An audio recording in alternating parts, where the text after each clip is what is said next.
नमस्कार, आप देख रहे हैं ब्लू एक्सप्रेस न्यूज। मैं हूं आपके साथ शालिनी। आओ बढ़ते हैं आज की बड़ी और खास खबरों की ओर। फिलीपींस के राष्ट्रपति मार्कोस और पीएम मोदी की द्विपक्षीय वार्ता। आज इन मुद्दों पर होगी चर्चा। फिलीपींस के राष्ट्रपति फर्डिनांड आर मार्कोस जूनियर नई दिल्ली पहुंचे, जहां पीएम मोदी के साथ उनकी द्विपक्षीय वार्ता होगी। दोनों नेता रणनीतिक और आर्थिक संबंधों को मजबूत करने पर ध्यान देंगे, रक्षा संबंधों को आगे बढ़ाएंगे और व्यापार व निवेश बढ़ाएंगे। हिंद प्रशांत क्षेत्र की स्थिति पर भी विमर्श होगा, क्योंकि दोनों देश चीन के साथ क्षेत्रीय विवादों का सामना कर रहे हैं। फिलीपींस के राष्ट्रपति फर्डिनांड आर मार्कोस जूनियर सोमवार दोपहर नई दिल्ली पहुंच गए। पीएम नरेंद्र मोदी के साथ उनकी द्विपक्षीय वार्ता मंगलवार को होगी। वार्ता के बारे में दोनों देशों की तरफ से बताया गया है कि यह आपसी रणनीतिक और आर्थिक संबंधों को मजबूत करने की दिशा में एक महत्वपूर्ण कदम होगा।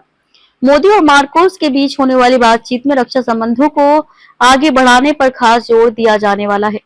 साथ ही व्यापार, निवेश और समुद्री सुरक्षा जैसे क्षेत्रों में सहयोग को बढ़ाने पर चर्चा होगी। दोनों नेताओं के बीच हिंद प्रशांत क्षेत्र की स्थिति पर भी विमर्श होगा। फिलीपींस दक्षिण चीन सागर में और भारत हिमालय क्षेत्र में चीन के साथ क्षेत्रीय विवादों का सामना कर रहे हैं। फिलीपींस ने 2024 में भारत की BrahMos supersonic cruise missile system की पहली खेप प्राप्त की थी। इसकी आपूर्ति भी शुरू की जा चुकी है। आधिकारिक सूत्रों ने बताया है कि फिलीपींस और भारत के बीच कुछ नए रक्षा सौदों को लेकर विमर्श चल रहा है।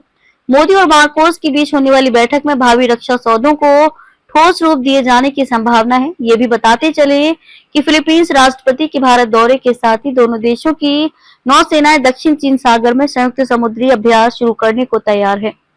आर्थिक मोर्चे पर आपसी संबंधों को भी दोनों देश नए तरीके से देखने की कोशिश करेंगे। हाल ही में अमेरिका द्वारा फिलीपींस के सामानों पर 19% शुल्क लगाए जाने के बाद भारत के साथ व्यापारिक संबंधों को मजबूत करना मनीला के लिए महत्वपूर्ण हो गया है। दोनों नेता व्यापार, निवेश और डिजिटल प्रौद्योगिकी जैसे क्षेत्रों में सहयोग बढ़ाने पर ध्यान देंगे। ऐसे ही लेटेस्ट अपडेट पाने के लिए हमारे चैनल को लाइक, फॉलो, सब्सक्राइब करें और बेल आइकन दबाना ना भूलें। अगर आप हमें फेसबुक, ट्विटर या इंस्टा के माध्यम से देख रहे हैं तो हमें फॉलो और कमेंट करें। धन्यवाद।